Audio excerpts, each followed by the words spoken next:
Et lofthejssystem er ofte den ideelle måde at løfte og forflytte personer fra et sted til et andet. Når loftudstyret monteres i loftet, holdes gulvpladsen fri, og det er væsentligt nemmere at komme omkring.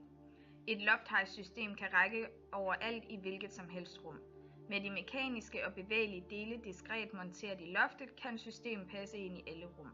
Og det eksisterende miljø og boligindretning kan bibeholdes uændret uden at være en hindring i forhold til forflytninger.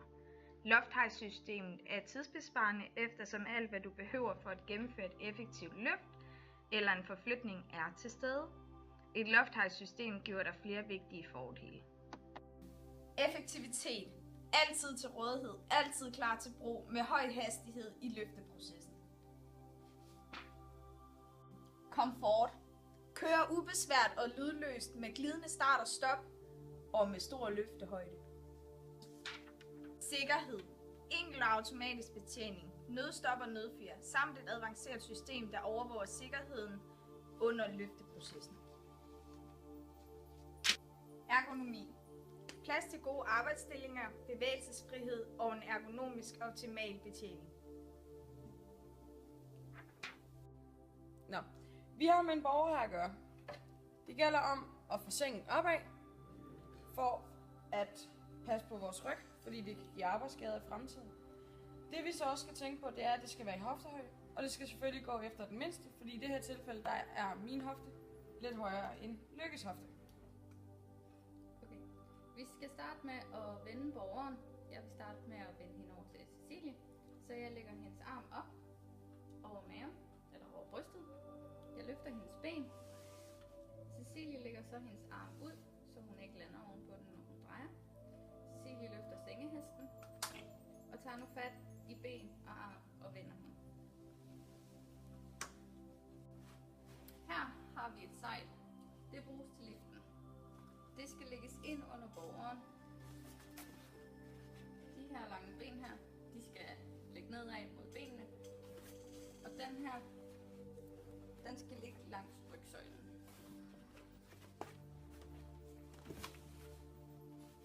Starter med at lægge den op her ved siden af. Prøv at vurdere, hvor midten skal være. Hvor hendes rygsøjle kommer til at ligge, når hun kommer tilbage. Det overskydende, det skal så presses ind under hende.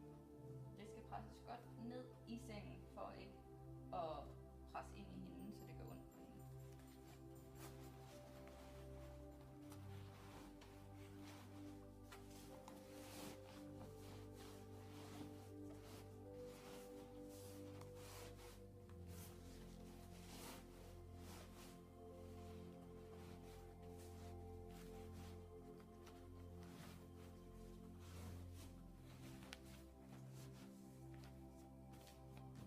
Nu skal hun så bare vendes tilbage.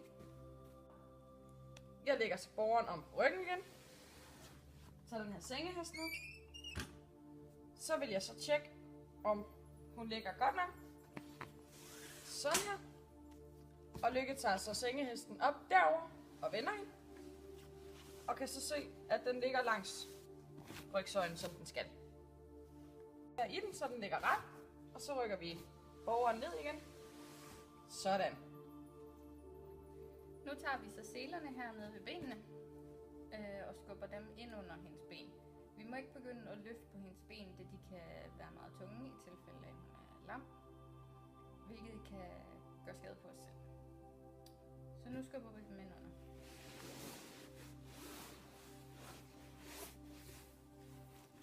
Så tager vi så selerne her. Tager den ene igennem den anden, så de bliver krydset og dermed låst. Nu tager vi så liften og kører den hen til borgeren, så den er klar. Og imens så rykker vi hende opad her. Sådan her. Og liften bliver kørt nedad, for at den kan nå selerne.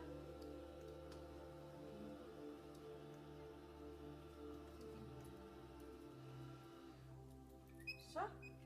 Og putter selerne i de her. Først dem op over kroppen, derefter dem til benene.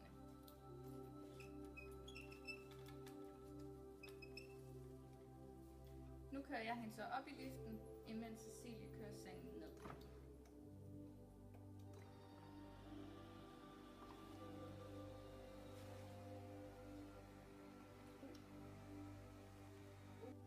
have borgeren over i kørestolens side, som vi har tæt på sengen, for at hun ikke skal hænge og flagre igennem hele lokalet.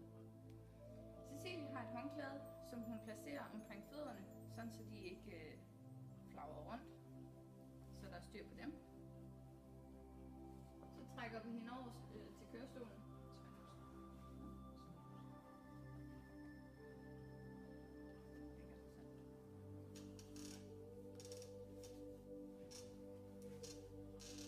Nu kører jeg hende så nedad. Imens jeg kører ned, så vil Cecilie presse ind på hendes knæ, så hun får en ordentlig